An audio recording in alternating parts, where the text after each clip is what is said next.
J'aimerais juste dire sur ce sujet depuis déjà quelques mois. Le mot d'ordre donné par le directeur exécutif du RHDP et le candidat du RHDP a toujours été de ne pas riposter à toute provocation possible. Et je pense que ce mot d'ordre, jusqu'à ce jour, a été tenu par les différents militants disciplinés du RHDP. Si ça n'avait pas été le cas, nous certainement nous aurions vu quelques situations beaucoup plus dramatiques. Mais c'est vrai que nous constatons, il faut le dire, quelques violences de part et d'autre. C'est aussi un mauvais cliché de vouloir présenter ces quelques violences comme étant une généralisation au niveau national. C'est souvent la mauvaise lecture qui est faite. Vous l'avez certainement relevé, ce sont des violences qui sont localisées dans certaines localités, pour la plupart proches de certains leaders d'opinion, Daoukro, Bonoa, pour ce qui relève de Mme Simone Babo. Violence, il faut le relever, orchestrée, manipulée par ces différents leaders de politique de l'opposition. Et ceci est regrettable. Très regrettable dans la mesure où notre conception de la politique, ce n'est pas de la violence.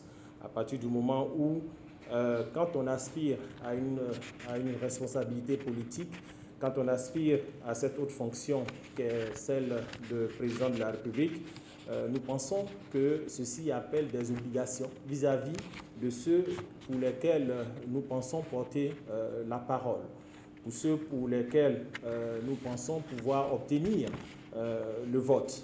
Et à cet effet, nous devons tout faire pour les préserver. Mais ce que nous constatons, c'est tout le contraire, une manipulation qui vise à opposer les communautés dans les localités de ces différents leaders d'opinion. Soit dit en passant, c'est souvent 3 ou 4 localités sur près de plus de 200 communes au niveau national, et ce n'est que circonscrit. Mais nous suivons ça avec beaucoup d'attention pour ne pas que cela n'aille plus loin que ce que nous avons observé. Parlant de responsabilité, les uns les autres, tôt ou tard, seront amenés à rendre compte de tous les différents actes qu'ils font poser par leurs différents militants. Et nous trouvons que c'est véritablement déplorable.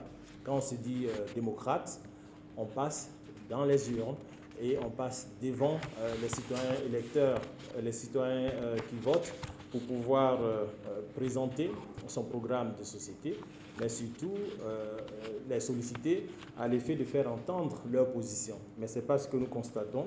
Nous voyons une opposition de la violence au jeu démocratique, alors que la démocratie ne peut pas faire l'économie du passage devant les différents électeurs. Ces différents candidats de l'opposition manquent de cohérence. En même temps qu'ils disent qu'ils iront aux élections, nous l'avons lu quelque part, en même temps ils appellent à un boycott. Et la conséquence de ce boycott, ce sont les violences que nous constatons. En résumé, s'ils doivent aller aux élections avec ces violences, objectivement, c'est que leur programme de gouvernance qu'ils proposent aux Ivoiriens, c'est bien effectivement de la violence. Face à cette violence, vous avez un Alassane Ouattara qui propose le développement, qui propose la paix, qui propose le vivre ensemble et qui propose des perspectives beaucoup plus constructives pour ses concitoyens. Donc, très vite, les Ivoiriens sauront faire la part des choses entre ceux qui proposent la violence comme programme de gouvernance, puisqu'ils n'ont pas dit qu'ils n'iraient pas aux élections, et celui qui propose le développement et qui propose des programmes pour les enfants, pour l'avenir, l'emploi, etc. Les Ivoiriens sauront faire la part des choses. Parce que, encore une fois, la situation de 2020 n'est pas celle de 2010. Nous avons certes connu des moments difficiles en 2010, mais en 2015, nous avons eu une élection impeccable où chacun a pu exprimer son droit à la différence, son droit de vote. Cela sera le cas encore une fois cette année, en 2020, à ces élections. Et je pense que le gouvernement fera tout pour que chacun puisse exprimer librement son choix par rapport aux différents candidats qui sont en liste. Je rappelle tout de même qu'il y a un autre candidat, fut-il indépendant, qui concourt quand même à cette élection. Rappelons à l'ordre ces différents politiciens. Il y a des mots très mal placés qui sont utilisés. Et nous, journalistes, membres de la coopération journalistique, nous devrions éviter de nous faire l'écho d'un certain nombre de mots. Nous entendons depuis un certain nombre de jours des mots tels que les microbes, etc. C'est vrai que c'est un phénomène urbain qui n'est pas propre à la Côte d'Ivoire parce que chaque pays a son phénomène de délinquance urbaine et chaque pays qualifie ces différentes personnes qui ont des conflits avec la loi avec un terme bien approprié. Ce que nous constatons ici, c'est véritablement une tentative de déshumanisation d'un certain nombre de personnes en les qualifiant de microbes pour pouvoir mieux les adresser d'un point de vue violence. Sous d'autres cieux, cela a été une catastrophe pour un certain nombre de pays que je n'aimerais pas citer, plus proches de nous, où certains étaient qualifiés de cafards. Et ces gens sont en train de nous amener vers une voie qui n'est pas bonne et les Ivoiriens ne l'accepteront pas. Les Ivoiriens n'accepteront pas cette dérive violence, les Ivoiriens n'accepteront pas cette orientation. Et nous devons faire très attention aux mots que nous utilisons, empruntés de la bouche de ces différents hommes politiques. Excusez-moi. Vous comprenez très bien que toutes les dispositions seront prises pour assurer la sécurité de l'exercice à la différence, la sécurité du vote au moins opportun.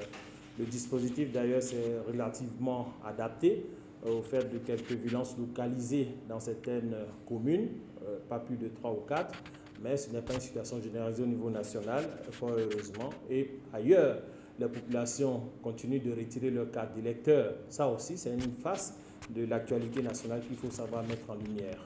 Donc, ce n'est que dans certaines localités. Et là où ça se passe, le dispositif sécuritaire s'adapte pour permettre aux populations de pouvoir, permettront d'ailleurs aux populations en son temps de pouvoir voter librement le candidat de leur choix. Le jour du vote, les populations auront la latitude de trouver dans leur bureau de vote les différentes cartes d'électeurs. Ils pourront les récupérer et en même temps aller voter. Je rappelle aussi qu'il y a la possibilité de voter à partir avec sa carte d'identité. Le plus important étant que nous disposions d'une pièce d'identité qui fait la démonstration de notre visage et puis de notre identité, en l'occurrence la carte d'identité ou tout autre document qui pourrait être qualifié par la commission électorale indépendante. Donc, pour résumer, le jour du vote, les populations pourront récupérer leur carte d'électeur sur leur lieu de vote, dans leur bureau de vote. Ceci n'est pas véritablement un problème s'ils ne peuvent pas le faire maintenant. Nous avons souvent des conflits éleveurs et des conflits terriens avec des éleveurs dans certaines localités. Ça arrive et c'est résolu au niveau local par les autorités préfectorales, etc. Et souvent, ça amène des communautés à s'affronter. En réalité, ce n'est pas un fait nouveau. C'est vrai que le contexte électoral met en lumière les violences communautaires que nous constatons, parce que souvent avec des soubassements idéologiques politiques, mais cela est traité dans le cadre structurel des violences ordinaires constatées en milieu rural, si c'est le cas. Donc je pense que nous avons un dispositif approprié qui permet d'adresser ces différentes violences communautaires et ceux qui sont à la base feront face à la justice en temps opportun, quelle que soit leur qualité. Et ça, c'est ce qu'il faut relever, parce que la posture de hauts fonctionnaires ou bien d'anciennes personnalités ayant occupé de hautes fonctions au sein de l'État de Côte d'Ivoire ne nous préserve pas du fait que nous sommes tous justiciables devant la loi ivoirienne. Et cela doit être compris par tous.